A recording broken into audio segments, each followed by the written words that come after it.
Hello, everyone, and welcome back to This Week in Guns. The show offers commentary on the latest firearms industry news, information, and buzz.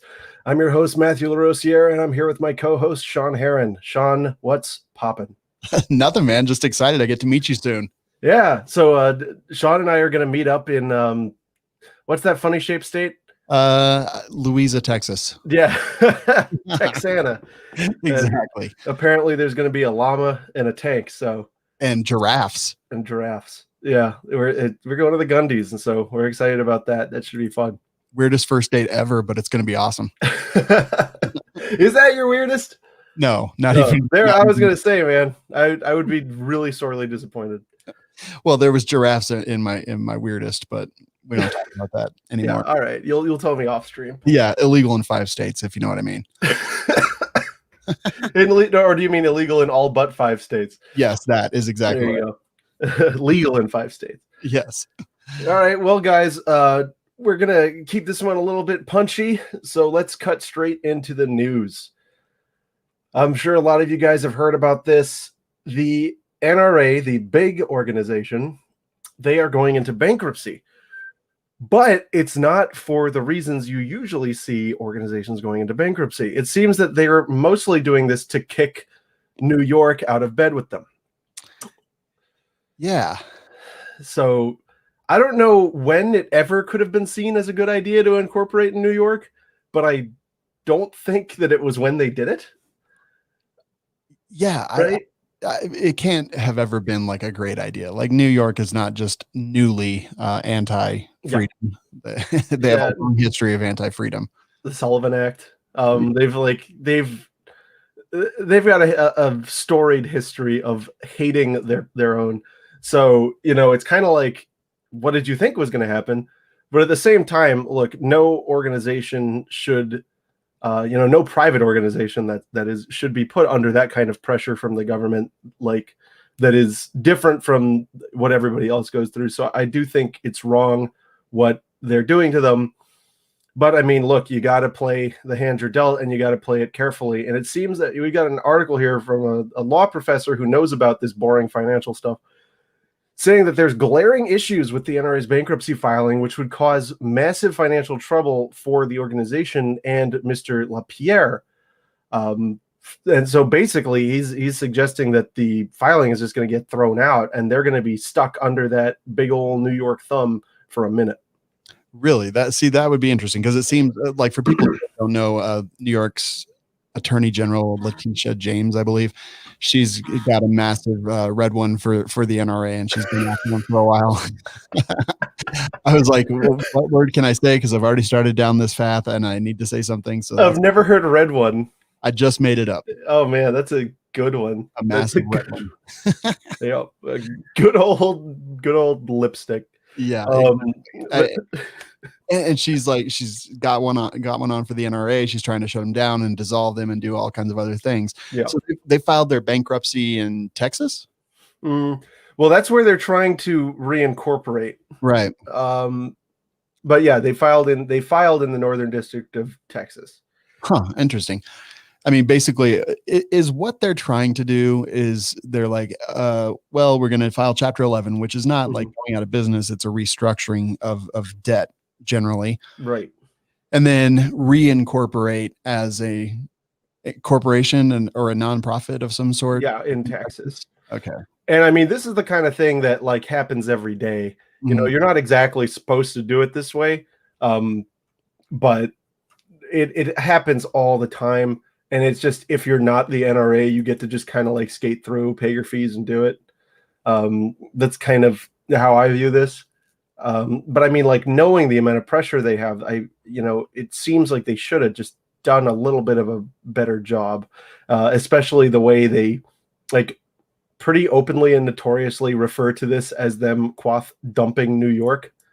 You need to be a little more sincere, when you're trying to just skate out under and get away from a state's jurisdiction.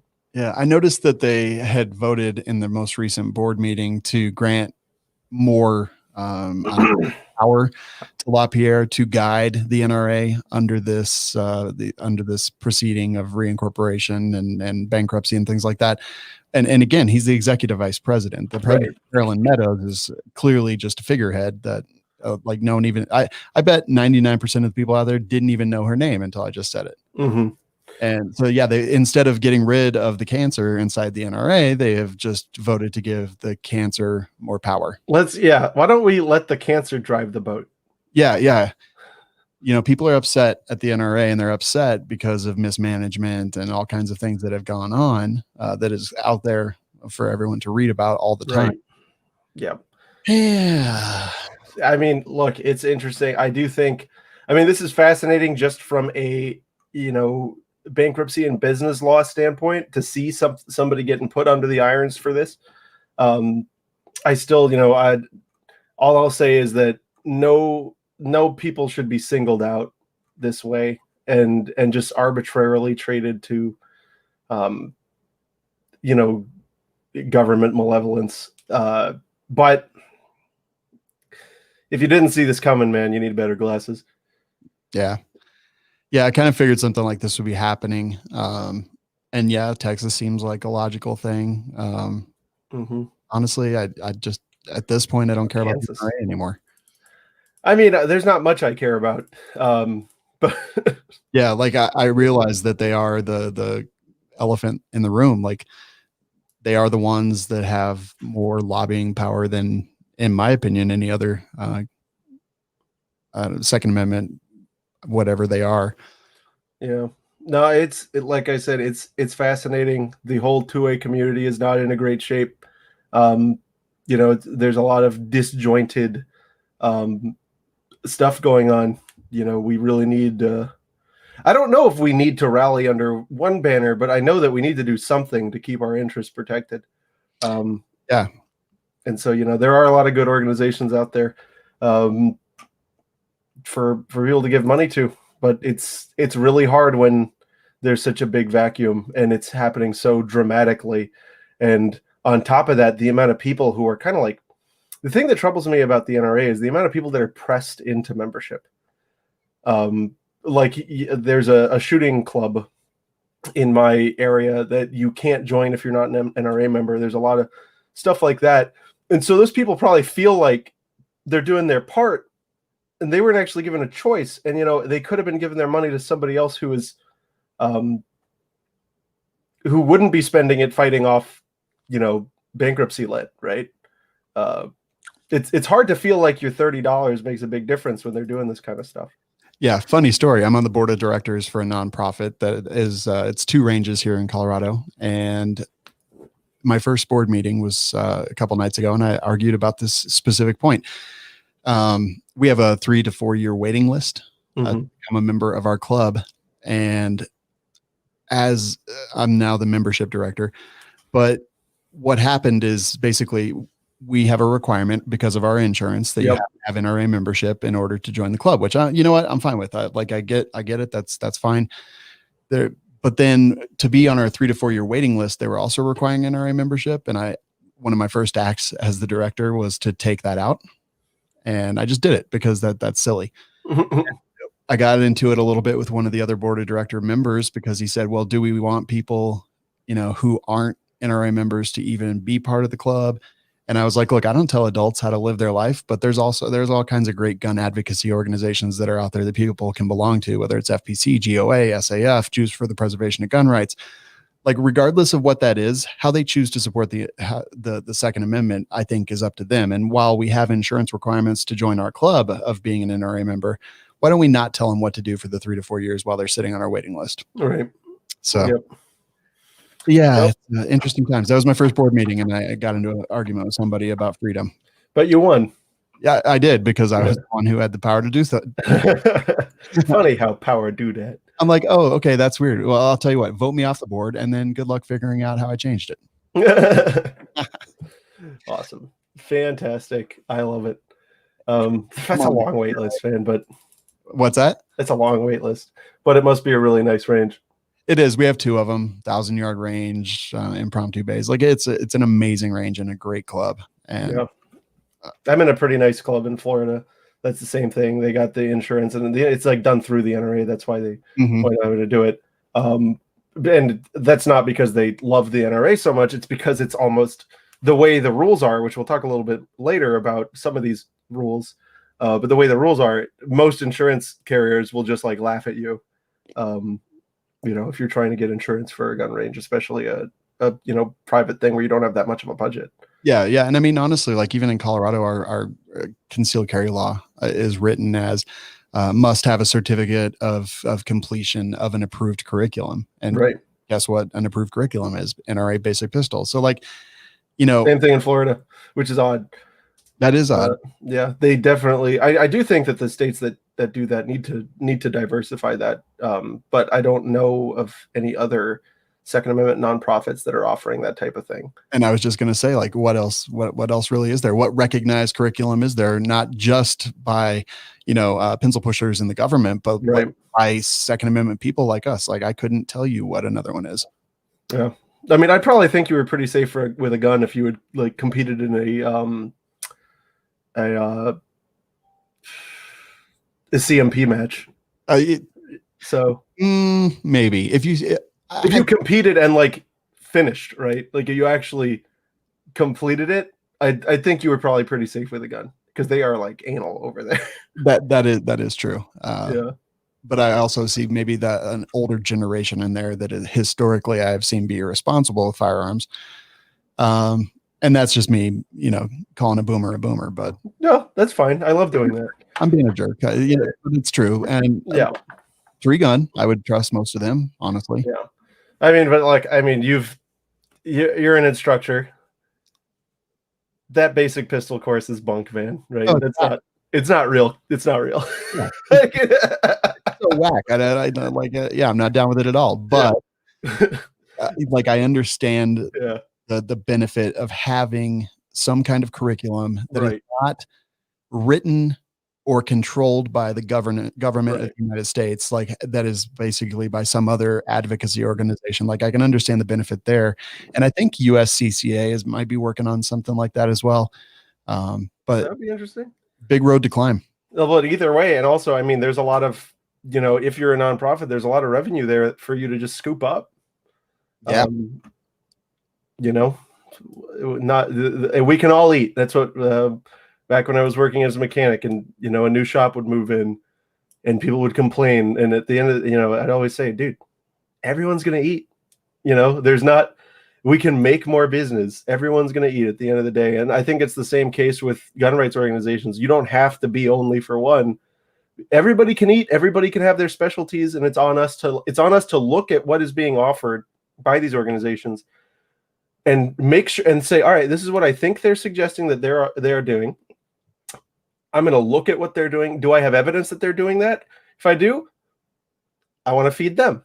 Yeah. Right. And then these other guys, they're doing that other thing. I want to feed them too. Like everybody that there's nothing wrong with that. You don't have, it's not like a sports ball team where you got to pick one and then you die if you pick another one. Right. Yeah.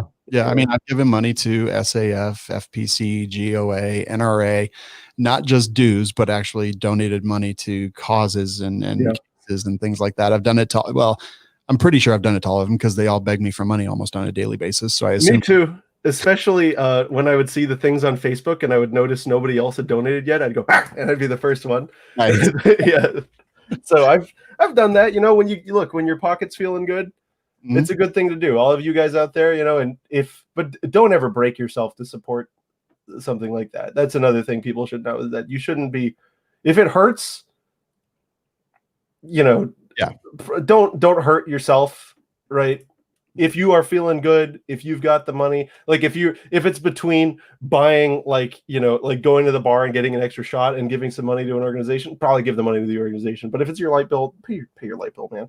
Yeah, for sure. The last thing on this one is NRA, get rid of Lapierre and his ilk, and get some actual people. There's a lot of really good people at the NRA. They're just not the people who are in charge. And it doesn't matter at this point. Like, people don't care. No. It doesn't matter what Lapierre has done in the past. Doesn't matter what he might do in the future. He is seen as a scourge to the organization by a ton of people in the firearms world. And I think that until they get rid of him, they're not going to see support from the public. Most of the people I meet have a generally disfavored opinion. And I mean, like, it's, what do you do with something like that? Mhm. You know, on the one hand, you can't, like, on the one hand, I can understand from an organizational perspective, if the people inside the organization, if the stakeholders really do believe that something is in the best interest of the organization, then they can't be pressured. They can't fall victim to pressure like that. On the other hand, if you're just doing it because this is the way we've always done it, well, you have to really take a look at your organization and ask whether you're serving the interests of your members. So 100% agree. So let's talk about, we were talking about them carry-in courses, them gun schools. Yes. I love the hypocrisy that is on display right now, because all you guys out there know, and Shawn, you know, the same people that are so against gun rights, so against you carrying and buying and owning firearms, are the same, generally, they're the same folk who want you to be locked away inside with your mask and don't go and look at anybody, don't stand in the street, you know, whatever. Well, isn't it interesting that in Virginia, they just, like, during all of this stuff where they're encouraging social distancing, they're encouraging everything to be done remotely, they pass a law eliminating the option to take your concealed carry class online. I have many opinions in varying directions on this one. Why do people have such a big red one for online firearms courses? You mean against them? Yeah, like against them. Because it's easy. Right. That's why. It is. So in Colorado, like on our certificate, as an instructor of an approved curriculum, on my certificate, I literally have to put not an online course. Otherwise, the sheriff will not accept it as proof of completion. What a bunch of crap. Yeah. And I know that NRA, one of their biggest missteps was trying to go online, and their blended learning that Powell pushed into place. Like, it was kind of a train wreck and a disaster. But I definitely don't understand why the big deal is. But then the other part of me, the real pessimist and cynical part of me, totally does, because I know that there's companies out there, gun people, that create these horrible CBT, computer-based training, right, online courses that literally anybody that can click a mouse can pass. And like, I get that the government probably is going after those people, but then I think, well, any kind of restriction on it is an infringement. So like, who cares if it's easy? It should be easy. Right. I don't know. I go in 47 directions, but ultimately I end up like every law is an infringement. And that is true. Every gun law is an infringement. Yeah, it should be easy. So what are your thoughts? I think I'm all about consistency. I would like these people to explain to me what is so different about gun training versus everything else that you would require people be in physical contact with each other during these times. That's what I would like to know. And if they can reasonably articulate that, well, then I might not be as angry. But at the end of the day, I do feel like, look, if you're going to set a stupid curriculum and do the dumb thing, at the end of the day, it's not going to actually really help anyone, probably, right? Maybe the people who are like the most base level will have some appreciation for some of the basic rules that they might not otherwise have had. But if that's what is getting accomplished, it ought to be able to be done online. And honestly, there's self-certification. You have to verify when you take these courses that you followed the rules and you paid attention or whatever, you know, and you self-certify. Well, the government that should be enough. Right? Because I honestly see no difference in somebody who decides not to pay attention in one of these things online and decides not to pay attention in the in-person things. Because let's be honest, it takes effort to fail those, right? You have to really you have to be really dozing off. So yeah. Let me ask you this. I don't know much about the Virginia 2A community, but I wonder if some of the people pushing for this specifically were firearms instructors. I mean, I wouldn't be surprised. Same. But I would be surprised if they were doing it publicly. Yeah. That would be my guess as well. Yeah. because those are the people that are harmed by online classes, because people don't show up to their classes, except that that's completely a fallacy. Like I've talked to Matt DeVito, who is back east as well, and they put in place constitutional carry where he lives, and we expected a downturn in people attending classes, but he said he saw an uptick because more people were interested in it. And I think that's generally what we do see. I've talked to a couple people actually that we saw that. So I don't know. This is dumb. Like, we should be able to take the online class, because honestly, it should be easy, and it should be able for everyone to do it without any hesitation or complication or anything else. I mean, I think the right solution is just eliminating carry laws altogether, and respecting the right to keep and bear things. But if we're gonna have these stupid things in place, I think we need to be internally consistent, and we need to you assert that these are the core things that need to be learned in the course, make sure those are in the course, and then it should be up to the individual to decide how they want to do it, right? And if you're somebody who already either whatever reason you want to do it online, how come not, right? You're just excluding people, you're just making it harder, and it's arbitrary. It's not, I mean, these people, I'm sorry, but if you even if they are saying that the classes aren't as good, right, I don't believe for a second that that's their real motivation, because they're so obsessed with the distancing.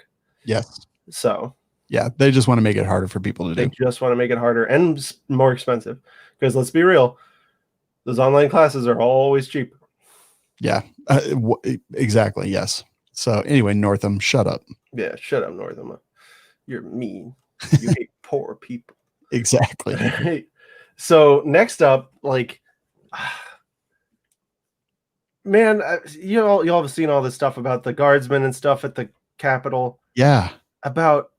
It's like, look, when you're vetting the National Guardsmen for loyalty, like, you gotta know that something's up, right? That you're doing something wrong, right? The good guys don't have that inclination, right? Yeah. I'm shocked by this. First of all, I saw Governor Abbott from Texas just said if questioning their loyalty is kind of the new thing, I will never send National Guard to DC again. And good for you. Yeah, I mean, why'd you do it in the first place? But whatever. Representative Tim Ryan reported this week that on an inauguration security call with the Secret Service, Pelosi was very, very concerned about lawmakers and guests bringing firearms to the ceremony, and she wants them to be screened as well. So is what she's saying here that, like, some senator or lawmaker is going to try to pop off the new president on the ignite? I don't know. First of all, the raid on the Capitol was kind of the biggest lameness that you could ever really see. It was the invasion of Afghanistan. Yeah, the politicians have turned it into 9/11. Yeah. Whereas it was actually, we dropped a bunch of troops here and now they're going to wander around. Yeah. Yeah. So I really, truly don't understand. And maybe there's critical threats, but we're not hearing anything from the law enforcement agencies that would be responsible for that. We're hearing from, blue check marks. Yeah. Blue check marks and what herpes would look like if it had to face Nancy Pelosi. Yeah. I just I don't get it. Very, very concerned about lawmakers and guests bringing firearms to the ceremony and wants them to be screened. I don't get it. It's just more fear mongering, right? Hey, you're a lawmaker. Yeah. Yeah. But I guarantee she wants guns there to protect her the screened National Guard's guns. Yeah. Yeah. And what is there? 20,000 National Guard there, and 25,000. Yeah. Yeah. And I saw the FBI is going to screen them all. What is that screening like? What's your name, Mark? Who'd you vote for? Yeah. Who'd you vote for? Trump. Okay. Well, we're not going to need your services. We'll redeploy you home. Shut up. I don't know. The reality these days makes me want to cuss on the show. I do wonder what they're like. I wish I could be a fly on the wall in those meetings. Yeah. I'd be like, I don't know, like what kind of questions are you even going to ask? Because that's going to be telling of what they're thinking. Yeah. National Guard out there. If you were in DC or are in DC, we would love to hear like what kind of questions they're asking you. Yeah. Get a like proton mail and send it to us. Right. Yeah, man, it's so, I do just wish I could hear it. Like, how would you rate your loyalty to the United States? Big? Okay. Go. Huge. Big Lee? No. How important would you say hand size is? But yeah, I think really it's just Pelosi, like, how can we villainize the people who voted for Trump even more, or maybe not even voted for Trump? How can we villainize people that believe in freedom even more without them actually doing anything? I know. We'll say we're very, very concerned. Imagine if somebody was very, very concerned about people wearing red shirts, or imagine if people were very, very concerned about, we can't allow Asian people to the inauguration. Like, what? Almost like something like that happened in history by one of the worst figures in. Weird. Yeah. No, it doesn't. It's not a good look, man. And I think that this crap's going to be in the history books. A inauguration of a new president with more soldiers that have ever been in the Capitol in peacetime, like ever, and no one's allowed to go to it. Right. And all because the guy with the bison horns like walked into the Capitol. They are terrified of whatever because of this, and I call nonsense. What do you do after this? Right. Do they think that it's like, well, so like let's say assuming that there was credible threats and that there's a huge reason for them to do this and it's all rational, what do you do tomorrow, the day after that, and the day after that? Like, do they just go, oh, inauguration's over, we're gonna go home? Exactly. Yeah, like, is this are gates around the White House the new normal? Or not, I'm sorry, the big huge like deluxe gates. Yeah, deluxe gates. There's already gates, but there's always been gates. I mean, but that crazy lady just ran into the White House a couple years ago, so clearly they needed new gates anyway. Yeah, it's not, I mean, it's not like super high secure, but it's like, no one usually bothers it. But I mean, like, it won't be a good look for our country to have armed people stationed there. It's just, like everywhere. Like, what does the U.S. look like if there's armed soldiers all over the street in the Capitol? It doesn't look good. It looks pretty stupid. Yeah, I feel like maybe this response would have been appropriate when they were taking over parts of Seattle to form the CHOP or the Chaz or whatever they called it. Yeah, or down Minneapolis or any of those places. Maybe this kind of response, like, I don't know, the optics of it would look a little different. But really, all this is the vilification of the proletariat by the bourgeoisie. That's it. Yeah. Although I do kind of think the autonomous zones were kind of neat. I mean, but that's just like an experimental, like, binge I have. I think it was neat in the fact that it immediately turned into what they hated. Roving bands of police that were questioning everybody and well, I mean, it could have gone better, but I mean, it's just a fun experiment. Yeah, I don't want to be a part of it, and I think that it's ridiculous. But like looking at the results, I'm like, very interesting. I almost got on a plane to go there when it happened. No kidding. My buddy was like, I'm going to the Chaz, are you coming? And I was like, and I looked at the flight prices and it was just a little too much. And I was shocked, right? Because I guess there were other tourists that wanted to see it. But I was like, if it's under $300, I'll do it. Because that's what they, often were, those tickets. And they were like $800. I'm like, no, I can't do that. Yeah. It is an interesting experiment. And like, I don't know, just societal norms and things like that. But yeah, I think the whole thing was kind of silly. All right. Anyway, reporters. We've got a Wired reporter who released a story this week titled, "I'm not a soldier, but I've been trained to kill."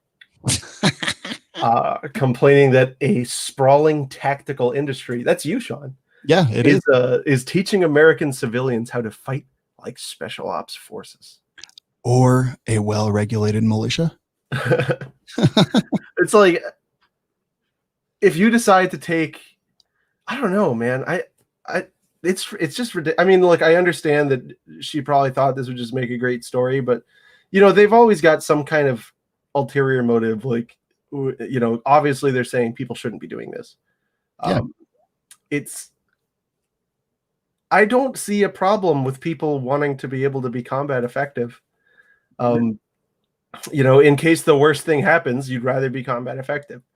And then the suggestion is that this training, right? This training that you evil people are doing is going to like call violence into existence, is going to like raise it from the cauldron of your 511 cauldron.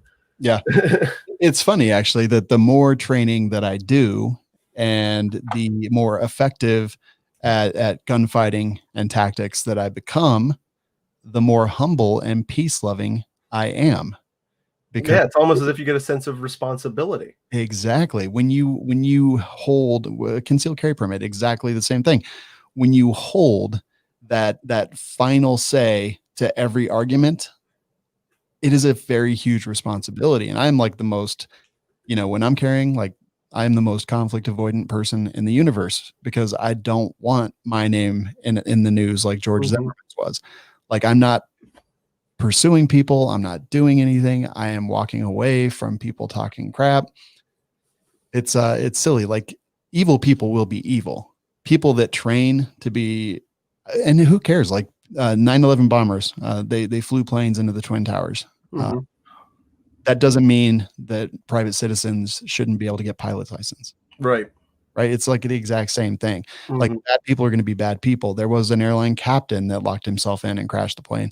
Like these things will happen because that's just the way things go. You can't control every aspect of everybody. Like people aren't doing this. Right. But here's the thing. The people who crashed the airline plane into the Twin Towers actually did go and get the training. Right. How many of these shooters we complain about do we see evidence that they were taking these advanced level courses? I'm aware of one. Yeah, the Pulse one, right? No, there was actually one here in Colorado. Dude shot a couple cops. He had actually trained at the same place that I train a bunch. Okay. But yeah, just an unbalanced dickhead. So that's not a very large sample size. No. I don't see the issue, and in fact, it kind of suggests, right? If your hypothesis is that these classes cause people to bring violence out into the world, you don't have a lot of good data. Yeah. So, and even the title, I have been trained to kill. I don't train to kill. I train to survive. That's like the purpose of everything. Yeah. How many classes do you have you gone to or been involved with where they were like, remember, whoever takes the most scalps wins. Right. 0, but I'm still looking. That's the Custer's Revenge class. Right. Rachel Monroe, you fail. I'm sorry. Goodbye. Yeah, sorry, Rachel. Try again. Or don't, whatever. I don't care. But so there's a new article this week on Shooting Illustrated, one of the NRA's print publications. And it raised an interesting thing that I like to talk about. We have a lot of new gun owners. And what do they mean and what do we do with them?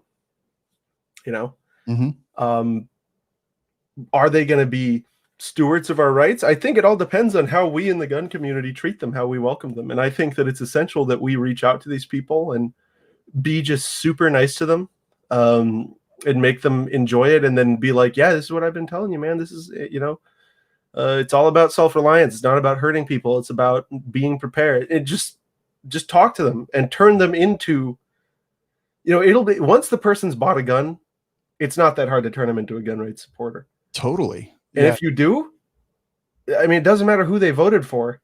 They're going to, if their rights get trampled on, it's going to change the way they vote. It's funny. I was just talking about this last night on We Like Shooting with the guys from the Gun Experiment podcast. And it was exactly that. They said that they had basically taken a liberal political person or a politically liberal person. I don't know what the right thing to say is. Like I say progressive. Okay, that's fair. I'm like not trying to impugn them at all. I just Right. I need to refer to that. They said that they took one. She got a gun, and then they were like, "Pretty cool, right?" She's like, "Yeah, this is awesome." And they were like, "Every politician wants to take it from you." And she was like, "Wait, what? Oh, yeah. You know what? I guess you're right." And I thought that was kind of clever and an interesting way to put it. But I'll tell you how not to do it is by, you know, walking up to him at the gun range and being a jerk about the 4 rules instead of being educational, or, Yeah. being at the gun store and trying to lord your limited knowledge over a person who may have none. Like, that's not the way to do it. Yep. But actually, Don't force them to buy your favorite gun. yeah, calling him a libtard, Yeah. that's not going to work. Yeah, I mean, make your suggestions and whatever, but like the big thing is, oh my God, the worst thing that range safety officers do with, or RSOs do with new shooters is scream at them. Mm-hmm. It's like, you do have to effectively teach them the rules, but if you're lording over them and breathing and shouting every single thing, right, you're going to just create a stressful situation, and it's going to be traumatic, and they're going to leave that experience going, oh my God, I hate that. I hope I never have to shoot a gun, right? So they'll have their gun and it'll just be this awful thing. And I've seen that happen for sure. Yeah. So for me, it's always try to understand why they did the thing that they did. So why did they buy a gun? Why was this important? Why was this a thing that they did now instead of before? I think most of the time people are going to be like, because when I couldn't buy meat and toilet paper, I started to get worried. Or when things were going crazy and all over the country and was on fire and they were taking over parts of cities and burning other parts of cities down, like, that's a concern. It's figure out what the motivation was, right. and then work towards that motivation. Because I bet that most of our motivation is the exact same. We just saw it a little bit differently and a little bit earlier, maybe because of the way we are politically. Well, or just our risk exposure level is different, right? So like they may have seen signs that are like very small and they've been like, man, it's nothing, but we did. And we were like, well, I don't like that. Right. And we decided to get prepared, or we just decided that, like for me, it was at the end of the day, I'm the only one who can take care of me if everything else goes wrong. So I got to do that. And then, it became, well, none of my family is going to do this. So I've got to be able to, take care of them. And, we make those decisions. But when the threat exposure level goes up the way it has now, because now nobody can sit there and say, all those people who bought a gun now, they will never be able to say the thing that you'd always hear, right? When you're at the bar and somebody finds out that you have guns. I'm sure you've heard this. Why would you ever want something like that in your home? Right? Yeah. Now there's a whole generation of people who will not be able to say that. Totally. Most people know why now. Yes. And as a gun dealer, I sold so many guns to people that I've known for years that may be a little bit more left-leaning politically than I am, a little more progressive, and they bought guns. And they all bought guns for the exact same reason. It reminds me of a story. Have you ever met Jeremy from We Like Shooting? Yeah, I was on a show with him once. Okay, so he's 6'7", like built like a berserker, like a Viking. Just a ridiculously large brute is, I guess, the best way to small truck. Yes. We were in a bar in Nashville. I'll never forget this. We were in a bar in Nashville, and we were there with we met a bunch of girls that were doing a bridal shower, and we ended up drinking with them and hanging out with them. And at one point they asked why we were there pretty early on. And we were talking about it, and they were like really anti-gun. And one of them was just like, I just still don't understand why anyone would ever want or need a gun.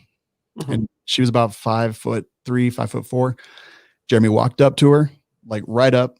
Her face was like literally 2 inches from his chest. Mm-hmm. And he looked down at her and he said, because if I wanted to rape you, you couldn't stop me. Yikes. And he wasn't like threatening to rape her, but the implication was it puts her on the same playing field, right, as a big brute like Jeremy. They ended up making out later that night. So like it wasn't a big deal, but I was like, that is the best and it's totally inappropriate and it's horrible. Yeah, I mean, that it might be too spicy for most people. I'm guessing they had already been flirting, and so that Yeah, kind of like figured her out. But yeah, we were all like real friendly and everything, yeah, but it was just that like that, to see that yeah, paradigm shift, the instant that it happened, and to see it click in her brain. be like, oh, yeah. You're right. And that's the example I give to people too. I mean, without actually threatening them. I'm joking. I know he wasn't threatening her. I know he wasn't. It was really uncomfortable and awkward, but I was like, how long was the silence? A couple seconds, and you could literally see it clicking in her head, and the machinery just moving, and suddenly the bell dinging and a note card coming out of the top of it that said, okay, I believe now. Gun, good. Yeah. Oh, the results are in. No, I always tell people, I say, I go, what's fair? Right. And they're like, well, what do you mean what's fair? I said, okay, so imagine you're a whatever girl, guy, doesn't matter. You're 5'5", 130 pounds soaking wet, and you've got to walk through this dark alley because it's the only way for you to get to work every night, and you got to go. And 2 6'5" people, right, or whatever, come out, and they're gonna do with you what they want to do. Is that fair? And then and I'm like, and then they'll be like, well, no, obviously. So we introduce guns, and then I even go to magazine capacity with that. I'd be like, so now you've all got guns, and they all got 5 rounds. Is that fair? Right. The point is, these arbitrary limitations are not fair. The moment that you can think they're fair until the moment the cards are stacked against you, then you'll realize it's not fair.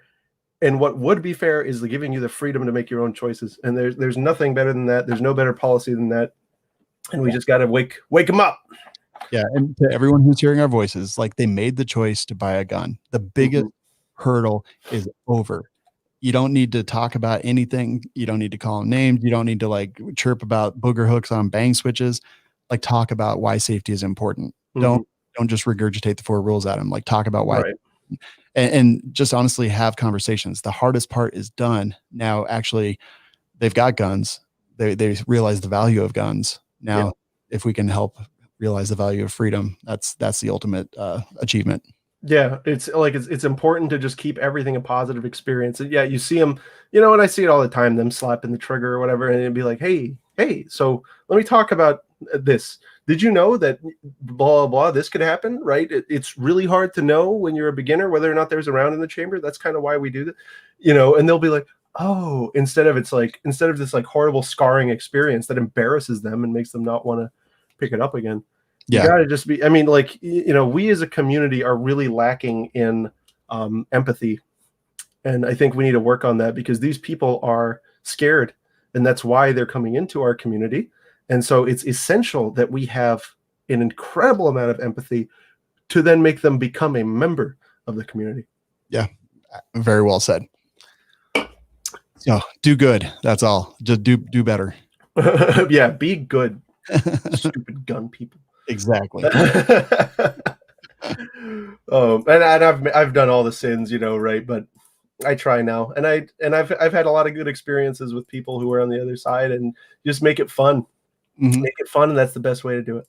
Totally agree. Yep. The best way to get people to come over to your side, and this is something my friend told me recently, is the best way to make what you're doing look normal is to just do it and very clearly be enjoying yourself, right? When you see somebody doing something and they're nakedly enjoying themselves, are you going to go, I want nothing to do with that? That's absolutely 100% true. I don't watch YouTube videos of gun channels where they're just serious all the time. And I hate that. I do too. I despise it. I'm like, oh my God, just stop. No, this is the new M-Lock thing. If they're having fun, man. If they're having fun, I'm having fun. Yeah, I want to see, when I see shooting, my favorite part of shooting, and I've kind of gone. We got one more story. I promise we'll get to it. My favorite part of shooting is, I collect weird guns. I've got some crazy machine guns. There's one thing that I love more than anything, and I love to let a new shooter, after I've taught them how to do it, shoot one of my machine guns. My favorite thing in the world is the little thing, and they do the same thing every time I'm going to do it. Da-da-da. Yep. No, they always turn around with that big grin. That to me makes it all so worth it. And then I'm like, everyone should be able to have these, and they should be much cheaper. They're like, yeah. And honestly, like I have the same experience. I have machine guns. I let people shoot them. Like, God, I was filming one day, and some people had just like heard our machine guns and came by, and they were one of them worked for the range, and two other ones were just his guests that day, and one was a kid, and I was like, "Do you guys want to shoot a machine gun?" And they were like, "Yeah." And I mean, it cost me like $10 in ammo. Gave them some magazines, but like the looks on their faces, the smile, Worth it. yeah, it's joy, pure joy. Yeah, that is better than so many drugs. Just the first time you shoot a machine gun, and I mean, look, it's a narcotic, right? The effect does wear off, but it's always still kind of there, right? And you never get God, what's it called? Where it no longer affects you. Right. I know one guy that said it did, but he literally would. He never shot at anything. He just he had an SOT and would just weld up machine guns and then fire them into the dirt. I can see that getting old. Because when I've got a Shosha right here on the wall, and I like going, can I hit the target at 100 yards? How many rounds is it going to take? Thwong, thwong, thwong, thwong. That's fun. So Jeremy, I guess it's Jeremy Day on the show. Jeremy Day. He's got a 240 Golf. Okay. Vet machine gun. And he shot it. And the video of him shooting it, him and everyone around him, the second he finished the belt, was just like giddy with laughter. I have never heard, like, Jeremy is a crabby dude. And in our internal chat for We Like Shooting today, he was like, I am so happy. And seeing him laugh and smile in that video was like the most pure expression of happiness that I've seen in 9 years of knowing Jeremy. And they want to keep us away from these things. Yeah, they hate our happiness. Believe that? Yeah. They're like, and I'm built, what I can't wait for, man. I've got, we got our SOT recently, and once we're all done getting everything set up, I've got a PPSH kit. Nice. And an MG42 kit. And those should cause some smiles, I think. I think you're 100% so awesome, man. Those should cause some smiles. All right. So speaking of smiles, we're going to end on a good note today, guys. I'm pretty sure we talked about this a couple of weeks ago, the banking regulations. Okay, good. So those went into effect. They did make one minor change. It was something that was kind of duplicative, but generally the comments were in favor. Things went through. So yeah, this is the Office of Comptroller of the Currency, which is, I mean, these people sound like a hoot. I would love to just be at the bar throwing them back with the Office of the Comptroller of Currency. I'm joking. And I'm shaking my head rapidly and vigorously. Yeah, no, but whatever. They did something kind of cool. Well, I struggle with this, right? And I talked about this last time. I don't like it when the administrative branch does anything, especially to expand its own power. However, it's clear that these laws that are in place that they're in charge of enforcing are designed to protect access to financial services, to prevent big banks from just blackballing entire segments of lawful industries, which is exactly what they've been doing for decades. Choke point implemented by President Obama. Yep. And like I'm involved in the gun business, you're involved in the gun business, you're pretty much stuck with Blue Dog, and like, they're a cool company, right? But they know you're pretty much stuck with them when it comes to processing for credit cards and stuff like that. So the rates are really high. And the only reason that that's the way it is because all of the other banks are just going to tell you to get stuffed because they just assert that you're risky. Right. Yeah. There are other options. I'm not a huge Blue Dog fan personally, but you're right. Like, because there is less freedom of choice, we have to pay higher rates, and we're treated like criminals, which is the farthest thing from it. Like, nobody is as background checked and controlled as we are, as FFLs and SOTs. Right. We've been fingerprinted, photographed, background checked. I've got like TSA pre, so I've gone through all that stuff. Like nobody is as picked over as we are. But here's the funny thing. Those aren't supposed to be things that are relevant to the discussion. It's supposed to be your actual risk as a financial investment. And guess what's a pretty good bet right now? Exactly. And And it has been for years and I decades. mean, yeah, if your shop is like there's some gun shops that are just a total goat, but if your shop is rational and you have a business model, a business plan, and you do all these things that you can show the bank, look, I'm trying to run a profitable business. This is my turnover. These are my rates. It's looking pretty good. And they go, high risk. That doesn't mean anything. It's not their job to decide what goes out onto the market. It's their job to safeguard the financial assets of their members, right? And so making good financial decisions. But there is nothing that is categorically wrong with a gun shop or many of these other businesses that they've been blackballing that makes us bad investments. Yeah. So this is a good thing. I think this reverses some poor things that were put into place 2 terms. What, 3 terms ago? 3 presidential terms ago? Well, but it won't actually reverse it. So they can still deny you. They can still call you high risk, but they're going to have to show their work. And I don't think they're going to want to do that. Right. That would be very difficult. Yeah. But hey, I might get suey, we'll see. But I'm excited from my business perspective. I don't know what the other options are, but I know that like Blue Dog was, one of the big ones. And it just always but all of the ones that are like the 2A friendly payment processors all treat you with the high risk rate. Yeah. That's supposed to be it's not supposed to be that way. If you're an actual payment processor that's 2A friendly, shouldn't you know enough about the industry to know that like it's not necessarily high risk? Right.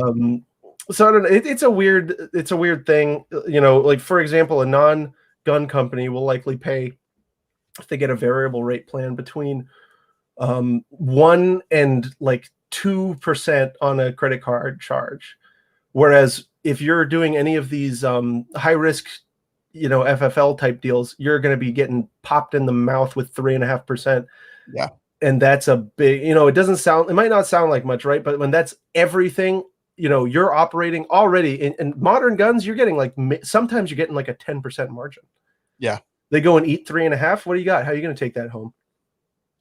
Completely agree. Mm-hmm. It's tough, man. So yeah, like I agree with you. Like, I think this is a decent thing. Yeah. 6.5. But yeah, no, I think I hope it'll go well. Yeah. Yeah.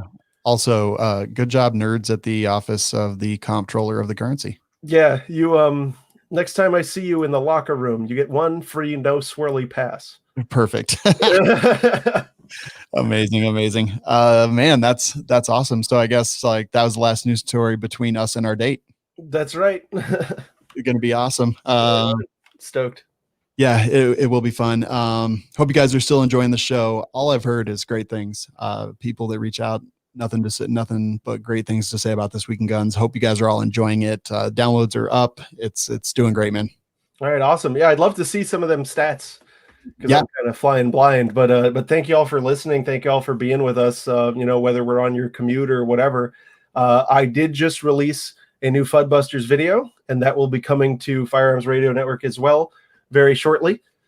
So yeah, that one is on home building guns. What are the rules, and what the government might do to stop you.